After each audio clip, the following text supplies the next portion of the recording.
Hello, and welcome to the first episode of Women in Workforce Season 2.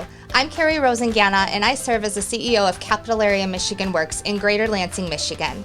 Last season, we had the honor of speaking with incredible individuals who are leading women in our communities to help shine a spotlight on their workforce impacts, while also addressing and discussing the challenges that are really unique to women in the workforce.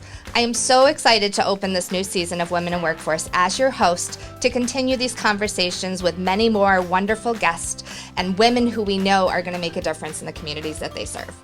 And I'm Kate Snyder. I'm the CEO of Piper & Gold Public Relations, and I will be joining Carrie each episode as co-host. I'm so happy to be back for season 2 and so happy to be here for our first episode of the second season.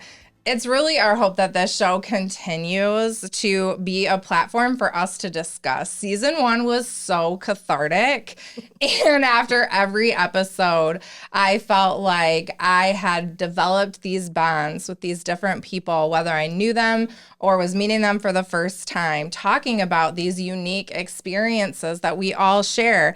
And this season, we want to have the opportunity to shine a light on more of those disparities, because one season didn't exhaust them all, of course. So we're looking forward to talking with a number of women throughout the community in different industries and professions. This season, we also want to highlight more solutions to help promote change. That's right, Kate. And each episode, we want to host a roundtable style discussion with our fellow community leaders. And today, we're again gathered at Risky Studios in East Lansing, and we're really grateful that you've chosen to join us. So let's get started. It's go time. So when amazing female leaders get together, our intros alone could fill the entire episode, which is why we're going to have our guests introduce yourselves by summing up your bio in one sentence. So just one sentence. And more importantly, we really want to normalize the human nature of being a leader and being a woman leader. So we're asking each of you to go behind the bios. Tell us what you want people to know or understand about who you are and how you lead that we wouldn't read in a bio. So I'll give you an example just to get started. My name is Carrie Rosingana, and I believe in servant leadership. I believe in empowering the staff that I lead to have all the tools and resources that they need to be successful. That's the type of leadership that I do best underneath, and that's the style that I have always chosen to try to emulate as a leader in the workforce, which is a really long one sentence. That is a run-on sentence. Sorry. Sure is. We got you. But tell us about your behind the bio, Carrie. Okay. Who are you behind that bio? Sure. So behind the bio, I am a mom. I am a wife. I am a sister. I'm a daughter. Family is every bit as important to me as a career that I've chosen and that I love really deeply.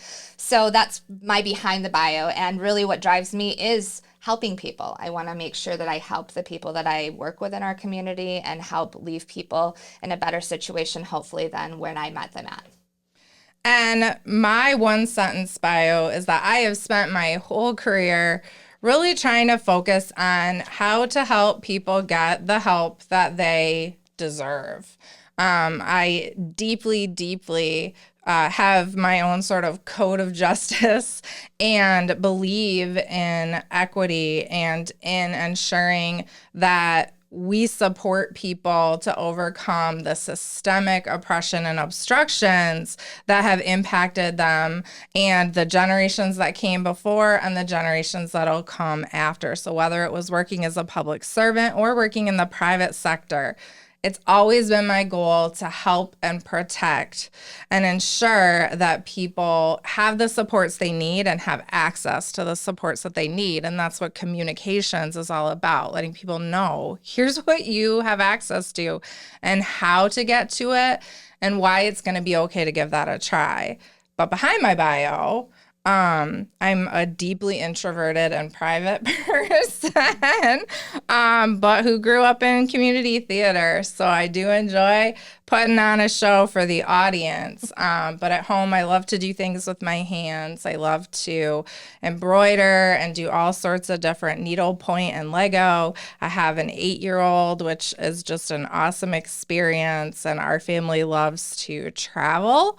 And we have a really large, sassy cat that is only a year-ish in our family now, and that gives us a lot of laughter. So that's my behind the bio.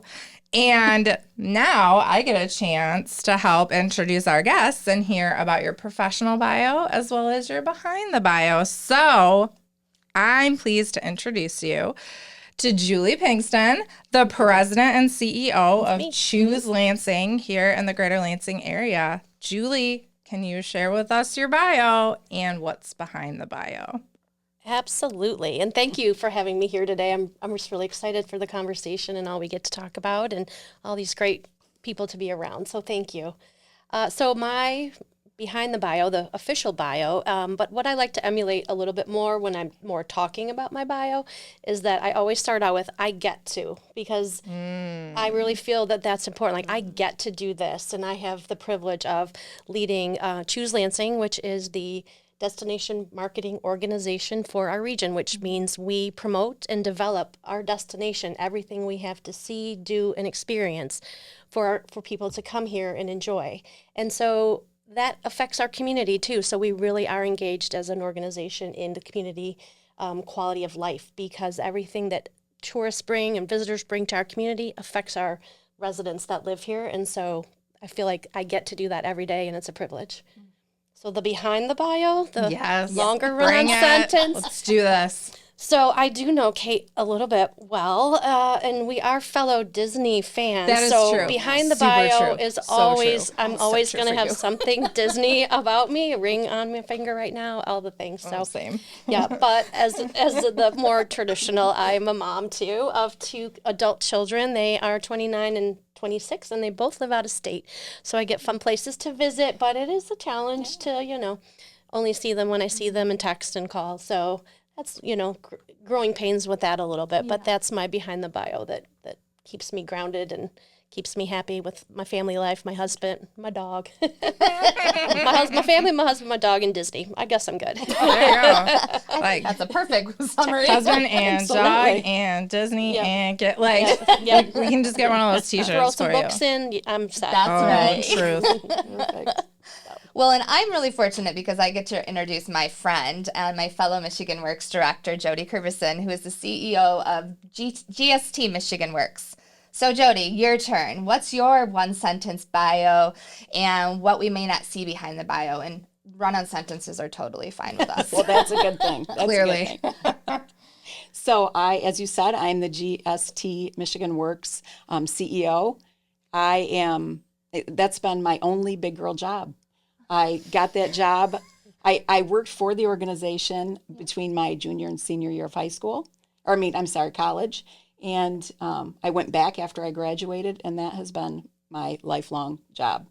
So Amazing. I'm proud of that, I really have worked my way through and wouldn't ask my staff to do anything that I haven't probably already done. Exactly. And so, that's kind of my one sentence bio. My behind the scenes is that I am a mom of 3 awesome humans, and that is my best accomplishment, I would say. I just recently became a grandma for the first time, so I'm excited about that. And Grandma's doing it, grandma. That's right. So that's kind of my life right now, for sure. It should be. All about that. Yep. So, yes. I didn't know that you had been at GST for your entire career. Yeah. That is just That's cool AF. I left for a few years to stay home with my kids, and then said, you know what, I need to get back at it. That's And went awesome. back. So That's I why freaking you're love such that. a resource in our system because you have that thank you. institutional knowledge and passion. yeah. Yeah, we have a theme here. I've been at our organization 31 years and also worked my way up to where I am at. I had one previous job, but I've stayed put too. So it looks like we have something to share here. Absolutely. Absolutely. Yeah. Although, frankly, we got nothing to shake a stick at in that regard too. I mean, Carrie, you had basically one, big girl job before you went to the Michigan Works system. Yep. I was at the Michigan Works system for almost a decade and still work with it every day. Yep. So, man, we are Committed. Lifers. Committed. rocking the longevity here. Yes. Carrie and I got to share a magazine cover. We of did. Oh, that's right. I remember that. Yep. That was COO the to coolest. CEO. Yep, So it was exactly. nice. We became leaders in our community at about the same time. So Oh, That was awesome. right during a pandemic. It was great. it was great. Well, and I'm gonna drop my pen. I'll go for that in a moment. And also go off script. Why not? It's our first episode. Let's go. Can you two talk a little bit about, like, y'all are part of a tight crew, and that crew came together because you all came into executive director or CEO positions right around the same time. A number of you were, if not all of you, were featured on that like cover. And then we're also welcomed together at a chamber reception, welcoming executive leaders to the community. It's something they do over and over and over. And to the best of my knowledge, it's the first time they've had an all-female It was. executive reception. Plenty of all-male executive receptions that I've attended in the past, but the first time that it was all women stepping into those CEO and leadership positions at big orgs in our community. So can you talk a little bit about how that bonded you together? Because y'all weren't friends to the same level before that. And I just think it's super cool. You want to start? I was going to start off with, I mean, I don't think I really knew Carrie until we both ended up on that magazine cover, and then we did the Chamber of Commerce event. And when you find someone who's traveled that same path that you have, kind of within an organization or taking leadership at the same time, it wasn't even a hesitation. We just quickly, I think there's 6 of us, we just quickly banded together. We started texting. We started getting together every month, every 6 weeks, just to share challenges and what we've experienced and how we got over it, or just have a glass of wine and enjoy each other's time together, and just to blow off some steam. So that has been a treasure to me. My husband will laugh because sometimes on my phone, I'll be at home at night and I'll get like 15 texts in a row. He'll say, "Is that the ladies?" I'm like, "Yep, that's our group, and here we go." Yep. So it's a great resource and a treasure to me, really, to just have that connectivity with other female leaders who've kind of done that same step forward as I have. Yeah, I couldn't agree more. I think that when you have an opportunity to get to know somebody who's traveling along some of the same paths that you are, or who maybe is experiencing leadership in a different way than other people you've met, men sometimes, their experiences are different than women. And the group that we have in our region here, the 6 of us, we all became leaders during COVID. So that in and of itself, was a real bonding experience because we were all trying to work through how do we set up our organizations to still be successful and viable and to work together. But I think, and with Jody too, I'd say the same thing. You have that level of trust that you just have with somebody, and that there's no question that you could ask that you're going to be judged for or that you're going to be looked at differently. And I think that's really the special thing about women leadership and women friendships, is that you don't always find that. And I feel very fortunate. I've got my group here, but I also have that with a lot of our Michigan Works directors too. I know I could call them, I can ask them questions, and we will always be there to support each other. And that's a pretty beautiful thing. Absolutely. Even as a CEO, you still need that mentoring and that person to bounce things off and say, "Am I really off base here?" Or, Tell me if I am. Exactly. Yeah. Yeah, exactly. Yeah. And the trust and the honesty that Yeah. you have with each other. Exactly. You need that gut check. And that, Absolutely. what have you done in this situation? Because Exactly. we each only think the way we think, right? Like we each have only had the lived experiences we've had. And so, sometimes when you can gut check with somebody that's got completely different perspectives from you, it's like, oh yeah, That's what I'm missing. right. Yeah. Never thought of that. Right. And it's just so valuable. Okay. Are we ready for the question? Dun, Very dun, dun. dramatic. I don't know. Thank you. Are you ready? I'm not sure after that. I think you are. So last season, we had a series of 5 questions, and we would kind of ask an amalgamation of those questions. But let's be real, we would get through like 1, maybe 2 questions each episode. And so this season, we're not even going to try. We are just going to focus on 1 question. So we've got those same 5 big questions or some variations on those from last season, but we're only going to talk about 1, which is why we have this, the question vase. So I am going to pull one of our 5 questions out of the beloved question vase. And we're going to talk about it. So, Okay. Here we go. Are we ready? go. Are we ready? Oh boy. Okay. Which one she chooses? Question vase. It'll It be a is good one. time. So, of all the challenges women face in the workforce today, which is most personal to you? Which one kind of like, because of a personal experience or because of your leadership style, of all the challenges, all the disparities we face in the workforce today, which is most personal to you? I can start. Go I'm ahead, ready. Jody. I would say the expectations of women in leadership, women in the workplace, and it's not only the external expectations that you're juggling family and work and kids and all of that. It's the expectations we put on ourselves internally, and I know I struggle with that. I struggled with that a lot early on when I was raising young children and thinking, gosh, am I giving my all at work, at home, juggling, which ball's going to fall and what's the impact going to be? So I think, sometimes the guilt that I would feel, am I doing enough? And, as I said, raising my wonderful humans, that was always in the back of my mind, am I giving enough at home and to them as I'm still trying to do what I do at work and put hours in and do those kinds of things. So I would say, for me, that's the most personal, and, the one that I put on myself mostly, probably. Yeah, I can definitely relate to that, Jody. Yeah. How do you feel like that impacts the way that you are with your team, knowing that you face that? Do you see that making a difference in how you interact with your team? I would sure like to think so. I see young mothers, that work for me and I see their struggles. Yeah. And I try to always be authentic in my conversations with them to say, hey, I've been where you are. I understand, at the end of the day, we have to figure out how to get the work done and make sure you're allowing, the use of your time, that, PTO or whatever, because that's always a struggle.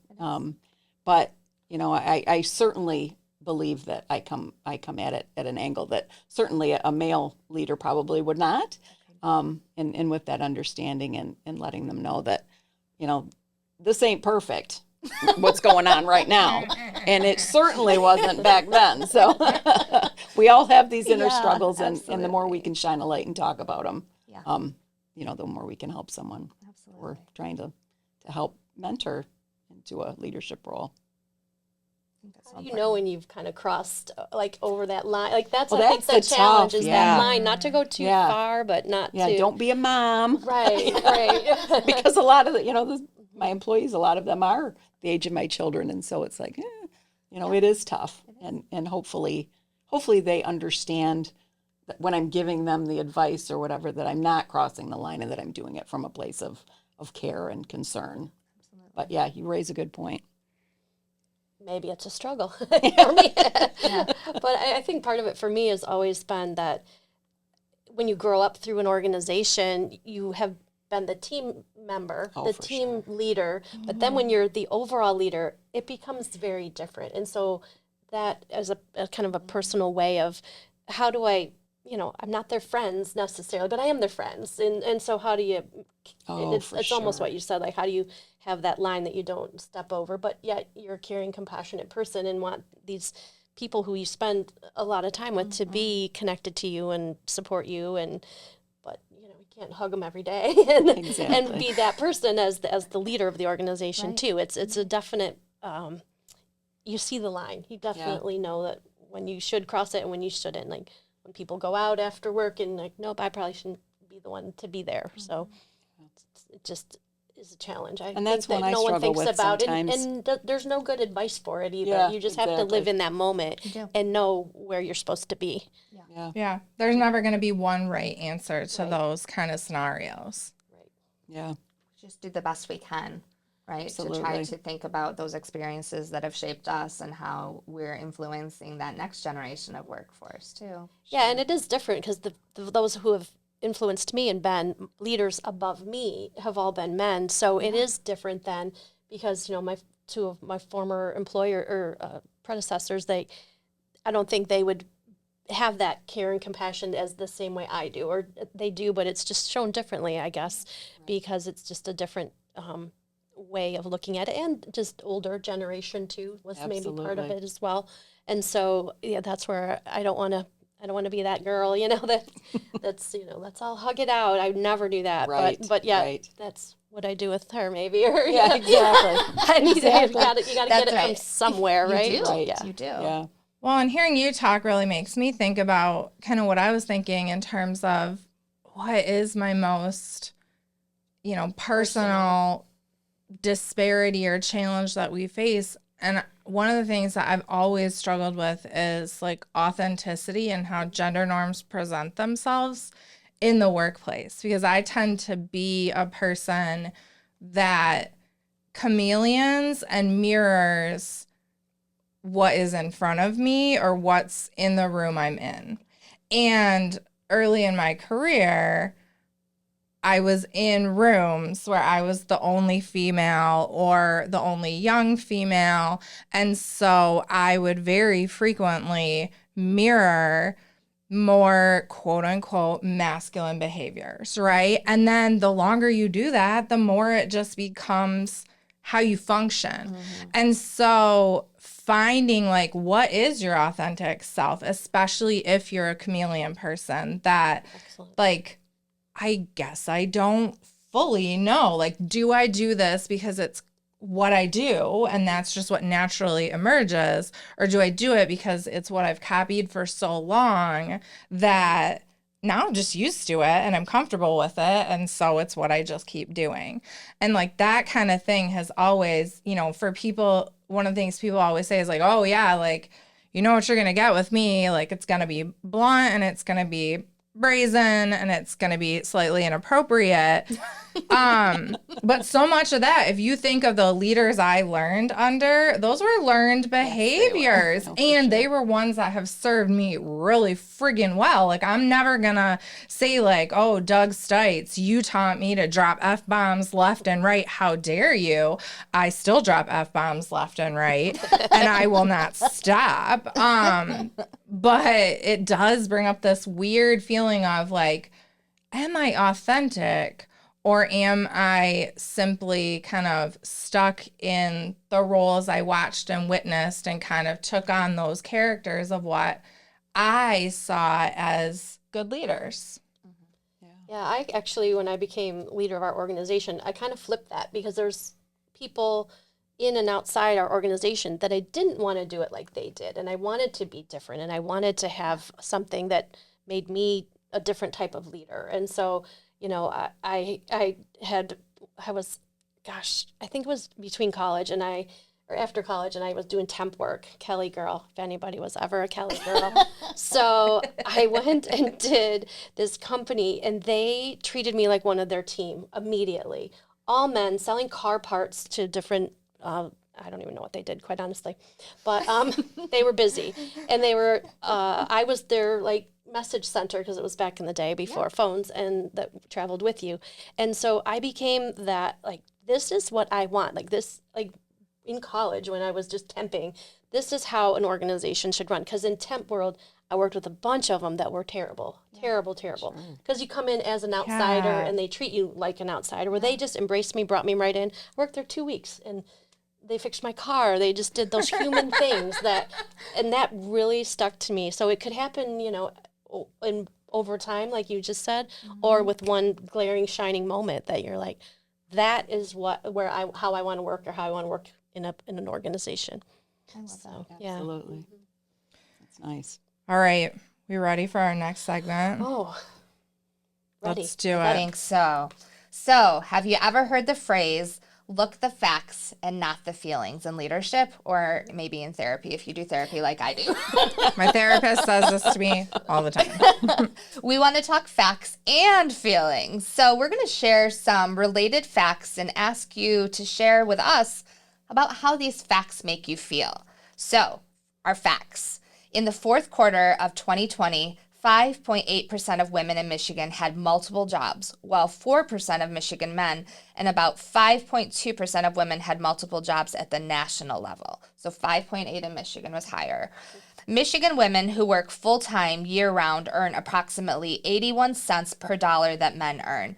And while that is overall up from the 74% that they earned in 2012, that disparity is only becoming more prominent when looking at hours worked, race, ethnicity, and educational attainment. Women in Michigan who go on to obtain a bachelor's degree or higher earn over $25,000 less than male counterparts on average in 22. And this is according to the Michigan Advanced Report. Michigan women still work harder to earn less than men. So, what's your immediate reaction to hearing these? Well, I'm going to try real hard not to drop Kate's F-bombs. You can. Even on YouTube. F-bomb away. Here, I'll do it. I'll do it for you first. Fuck. Now you don't have to feel awkward. Oh, wow. I know. Yeah.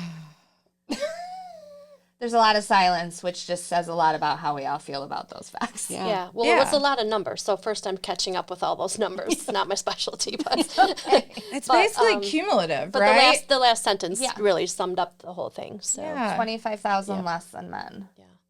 At a bachelor's degree. Yeah. And it's that cumulative of everywhere along the employment spectrum, whether it's, typically working multiple jobs, which are often hourly, lower wage jobs for women, which we know already have a disproportionate share of those. Like they're doing more, working more, double jobs. Then we move up to general population, making 81 cents on the dollar that men earn. And so often we hear, well, the solution is education. And don't get me wrong, education is a solution, right? Like it's going to make a difference. But it still sucks. Like it's still, 25,000 less than male counterparts in the same positions with the same degrees on average. So all along that continuum, we're valued less, or we have to work harder to earn less or earn the same amount. And do you think it's because we have to take the jobs that offer us flexibility? Oh, and I That's a great I do thought. now. We have all these other Yeah, things that's a that we great have to thought. fit in. And so, the jobs that offer the flexibility maybe are the lower paying jobs. I had seen a statistic about the women CEOs in not-for-profits or public sector jobs, and how there's a huge proportion of women that do those. Well, those are the helpers. Those are the ones that do pay less, Exactly. and so, I can't say it's surprising, but it's still maddening. We had an episode last season about where I learned the term occupational segregation, which is like the economics term for what you were just describing, that women are typically in these fields that are caregiver fields and yet also devalued: teaching, healthcare, government, education, stuff like that. They're the helper fields, but they're also fields that we across the board devalue, pay less for. And require advanced education for. Oh my for gosh, sure. child care. Yeah. Right. You got to have a bachelor's degree to, earn $12 an hour forever. Yeah. Julie, thoughts? So this is interesting for me because I represent an industry that is hospitality and tourism. Right. And so it is a high proportion of women in those jobs of all levels, from general managers to hotels to bartenders at a restaurant. So for me, my whole career path, I have been surrounded by that. So for me to hear statistics like this, it's not what I see on a daily basis. I sit with a staff of, we have 28 people and I have 4 men. And so on the team who are great, like it's not purposeful. It's not any way that we design that, but it is what it is in our industry. I go and speak to Michigan State University classes for hospitality business, and probably 88% are female and I believe that. interested in event planning, meeting planning, marketing, all of the different things. So it is harder than to take our industry and then put it somewhere else and see differences. And I think a lot of people look at our industry and say, oh, that, there's no high level jobs in that type of work, but there are, every hotel has general managers, chief financial directors, marketing people, sales directors, layers of different opportunities in employment. That's not, the typical, oh, I'm going to be a server or a housekeeper if I'm in hospitality. Right. So that's the stigma. And so I think that's also how I got to know Capillary Michigan Works a bit better, is how can we present an industry that does have a lot of opportunities that has that higher level of presence and thought of the jobs that are available. So I've lived in that bubble a little bit and trying to now push the bubble of how we can add into that and help that. I would love, can you talk a little bit more? Hospitality, restaurant, retail in particular, take a lot of knocks for hourly positions, lower wage positions, and in large quantities. Can you talk a little bit about some of the things that are happening in the greater Lansing industry or within your industry as a whole to address some of those, like, more women in those fields, potentially working multiple jobs? Like, what are some of the big efforts that y'all focus on and talk about to address some of that, wage inequities or unsustainable wages and get people up to sustainable career positions within hospitality? So I think that has definitely elevated since the pandemic. I think every entity that hires in hospitality has greatly elevated wages, and you probably see that in your hotel rates. So nationwide, that's a nationwide thing. It became a glaring point for our industry to address some of that disparity. But I think the bigger question is how do you know what exists? We're kind of hidden. 19,500 people are employed in our region in hospitality and tourism, the sector on the labor standards listings. About 9,500 are affected specifically by tourism. So the non-local impact. So it's a lot of people that are involved. And so getting that word out, I think, there's been this recent Supreme Court change related to minimum wage, sick and overtime. I mean, everybody's paying more than minimum wage, certainly in our industry.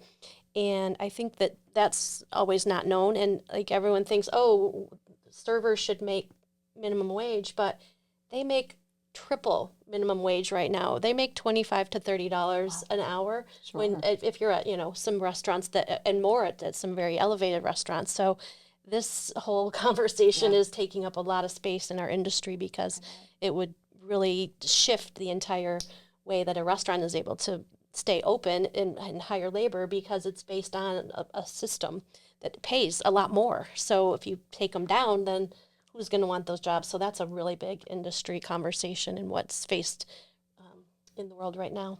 For all y'all doing Capital Works, Michigan Works, we will help you. Opportunities here. I'll put that out to the universe. Yeah, absolutely. I think when I hear some of these data points too, I wonder, just for me, candidly, when I was looking at getting a job, it was like, I'll take whatever wage they offer. Like, there wasn't the thought about negotiating as much, like, things like that. I don't think maybe are as commonly discussed sometimes in some circles, especially if you're going into an industry where your whole goal is to help people. It's like, I'm not in it for the money, but we also should want to think about our own wages and our own worth. And I think that sometimes that's a shift that we have to sometimes make internally too. It's a different approach. Some people, when they're going for jobs, they very much negotiate very aggressively. And I don't know that is the same for women in all industries. And are we preparing people to be ready to negotiate and to know their worth. To know their worth is the key, right? It is. Yeah. Well, and to create environments in which people are able to advocate for their own worth without punishment and fear of repercussion. Yeah. Because there's also some data that shows that I'm going to be that person that I really don't enjoy in interviews. That's like in my book I talk about, but we had some really great stats last season about women in negotiation that showed that a lot of women were negotiating, but they were turned down at a higher rate than men. That's a great stat to know. Yeah. Yeah. So like they were Absolutely. asking for the money. Right. Not getting it. But they were getting told no when They were their seen as male aggressive or- counterparts yeah. were The being opposite. told yes. Exactly. Yeah. But then also we have to be like I think we have to be cognizant about privilege, and that in a lot of positions that, you know, are traditionally filled by Black and brown women, there may not be the protections in place that they can negotiate. Like they might want to, they might know how to, but they're at an inherently higher risk than like I am going in and trying to negotiate for those positions too, especially depending on who might be in positions of power and leadership or the pay structures where they're going. So, you know, that's this very complicated soup of like what there is no one root cause, and so sometimes it can feel very insurmountable in terms of, you know, like, yeah, we can teach women to negotiate, but we also have to teach people that they're, without even realizing it, saying no more frequently to women. Or we can teach women how to negotiate, but we also have to ensure that, you know, we've got supports in place and reporting systems in place with groups that communities of color trust and are, you know, feel safe going to when there is, you know, that kind of discrimination in terms of pay that people are being oppressed by. So like we've got, it's just the stew is real gross, and it can feel like, It's painting what a do picture. I do with this? Like, yeah, what do I do with this sludge stew of wage inequity? I think part of it too is we as leaders have to think about that for our staff, and you know how we're approaching our own wage structures that we're building in place and supporting with our own organizations. And you have to approach it from every angle and every pathway that you can to really try to intersect with making change, is what I feel like. So we have to use data to evaluate where our wages are and to raise them if they need to be raised within our own organizations, and to take a stand for that if we can, and to also support our staff when they come to us and ask for wages, to teach them maybe how to ask for things like that with data. And so that's something I certainly tried to do with our staff. I would never tell them not to approach me about a raise. Here's how you should approach me about it. Here's what you should bring, and let's have a conversation about it. Yeah, and let's destigmatize having dialogues about money Right. as women and as a society. I mean, we're a society that like wants to talk about wealth, but we don't want to talk about money. Right. And so, you know, whether that's implementing objective data-driven measures for, you know, wage ranges within specific positions, and that can help to remove some of those implicit biases, publishing what the wage ranges are for positions when we're trying to fill them, making sure that everyone in the organization knows, oh, someone's in that position, that means they're in this range. So there aren't those like, Demystify ooh, like what good do word. they make? What, you know, oh, is What that am person? I not getting? Yeah, what am I not getting? Yeah. And breeding more mistrust instead of that data-driven, fact-based approach. Yeah, and I would say in our organization, the wage ranges are set by a governing board. And so it's county commissioners that are setting those Yep, wages. exactly. And so there's not a lot we can do. I mean, this is where you start. This is your range. And so when we have those conversations, you know, I try to encourage, you know, what is it you would like to be doing? Yeah. And is there a way that we can, you know, work toward gaining you the skills to get into a different position Right. that you would be suited for that would have a higher wage? And And so, it's all of those conversations and making sure that they feel welcomed and okay to come and talk to you about it. Exactly. And I think, I certainly hope that they do, and they have. So, Oh, man. Y'all, I could just sit and listen to you for hours. But, let's just stay all day. hey, if you want, sure. Hang out. That's cool. Just chit chat. That'd be good. As I awkwardly say, but we do have to end the conversation at some point. So, Fair enough. have you thought of your 3 words? I'm going to give you a moment to think about that. And while you're working on those 3 words, I really want to thank you both for spending time with us today. I know you were both expressing you were a little nervous about it, and I hope that you felt like this conversation was, open, and that you felt like you could be yourselves, because it's really important to us that you feel authentic when you're here as much as you can. And I really want to thank you for your being vulnerable today, and for your candor, and for your expertise. And I know that those who listen are going to learn a lot from the things that you've shared today. Yeah, I think that it's so a fellow small business owner said to me a number of years ago, there's power in vulnerability.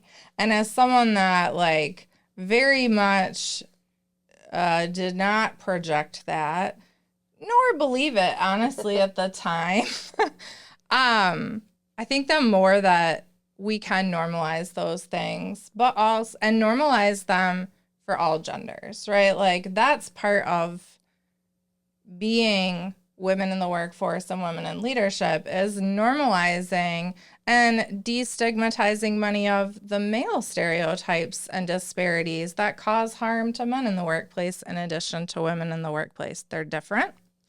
But certainly there cannot be solutions without looking across at our whole workforces, and whether it's talking about disabilities or gender or sexuality or age or race or ethnicity, there are so many disparities that show up in the workforce, right? We see it in education, we see it in our government systems, we see it in our daily interactions, but at work,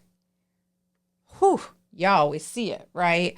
And so being able to bring a willingness to talk about stuff is just, in its own way, a solution. And especially if we go beyond the performative and actually, look at things like, I love what you guys are doing over at Camel in terms of looking at ranges for positions and setting those things. I love that you have a governing board. Okay, I want to look at that and think about how can we replicate that in the private sector, and use that as a tool to help remove implicit bias when it comes to hiring and promotions on our own team. We can learn these solutions from one another. So with that, I get a chance to help us wrap up today, okay? So we're going to share our 3 words, but first we're going to just thank you again for being here. So Julie, President and CEO at Choose Lansing; Jody, CEO at GST Michigan Works, which stands for Genesee Shiawassee Thumb Michigan Works. Good job. Thank you. It's almost like I've worked with the Michigan Works system for 20 years. But with that, thank you so much. And we would love to hear your we're going to have you take 3 words and share with us your biggest takeaways that either you're taking away from this conversation or what you hope other people are taking away from this conversation. Who'd like to start? I can, but you both took 2 of my words, Crap. which was authenticity okay. and vulnerability, which are both, things that we certainly lead with. But the other word I would say is community. When I sat down, I didn't know Julie, and I didn't know all of Carrie and Kate's backstory, but, you find out how much you have in common, and, how we all just have a lot in common. I mean, we are a community, and regardless of which organizations we're coming from, we have a lot of the same thoughts and processes, and I like your words. thank you. My words, I jotted down throughout. Authenticity was one, because it came up a lot, quite honestly. Yeah. So it makes sense that that's being our authentic selves is always something that's important to me. So it's always something that I pop up. I'm the first one to say, like, I don't know what you're talking about. Numbers are not my strong suit. Like, being your authentic self, that is me. I am what I am. So that's an important takeaway just to always remember. But the other two I wrote down were demystifying. That word just jumped out to me. I think you said it, Kate. I really like that demystifying of what we do, how we do it, being a little more transparent. I feel I'm very transparent, but so that word grabbed me for how I lead, and I don't want any mysteries about what we do or how we do it. It's very unmystified, demystified, whatever. It's mystifying sometimes to me, but just go with all of the mystifyings. And the last one was chameleon. I love that word, and it jumped out to me again because that's the one that made me think, like, what do I do that is chameleon-like, or am I being my authentic self, and what am I following the color of the day and fitting in, and that made me pause and write down for sure. How about you, Kate? What were your 3 takeaways? So mine were learning. They kind of like waterfall. That was learning from others, sharing. So this idea that like knowledge or solutions aren't a finite resource and that we're not in competition with each other. And so being willing to share the solutions, and then systems in terms of how data and systems can drive change, which frankly, like hearing you share these systems that I could learn from, being willing to listen, learn, and then also being willing to share and not feel that sense of like competition and need to be like proprietary or protective of your success, but that it's not a finite resource. How about you, Care? So the first one I had was real. I feel like each of you were who you are in these conversations, and they felt, I know authentic was another word that's been used a lot today, but it just felt like this conversation was about being real, about being honest about what our experiences are. The other one I certainly that popped up was appreciation. I learn things every time I have these conversations or that we do a recording. And I already know both of you and had a deep appreciation for you already, but hearing your candor today and the way that you were willing to be honest about things, to me, just made me have an even greater level of appreciation for you. And grateful is my last word. I am very grateful that I have women in my life, like all of you who are here today, who I know I can be who I am, and I'm not going to be judged, and it's a safe space. And that's not always the experience that everyone has. And so I am grateful for that every day. So those are my 3. Nice. Of course, very emotional words because I'm always emotional. Can we hug now? Or? Hug it out. Hug it out. No. This is where we balance each other. I prefer if we didn't, but I'll watch you hug. I met her. That feels better. She shared those words. I did. I'm Your systems. Yeah. That's not huggable. We have masks if you would like the system for safe hugging. There is some hand sanitizer over there if everybody would This is like. our real talks. Exactly. All right. Well, hey. No chameleon here. No. Authentic. With that, I'm Kate Snyder. I'm the CEO of Piper & Gold Public Relations in Lansing. And I'm Carrie Rosingana, CEO of Capillary Michigan Works. Thanks again for joining us today. And we can't wait to welcome a new group of friends to the table when we meet next. Thanks.